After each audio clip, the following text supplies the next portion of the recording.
Welcome to the channel. Today, I will guide you through how to follow your favorite teams on the ESPN app.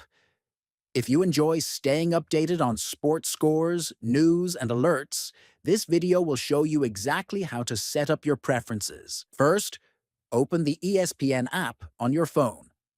Next, look toward the top right corner and tap on the settings icon.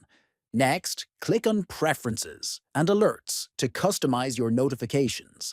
Then, scroll down to find the Add Teams option and tap on it. You will see a list of available teams across various sports. Browse through the list and select the teams you want to follow.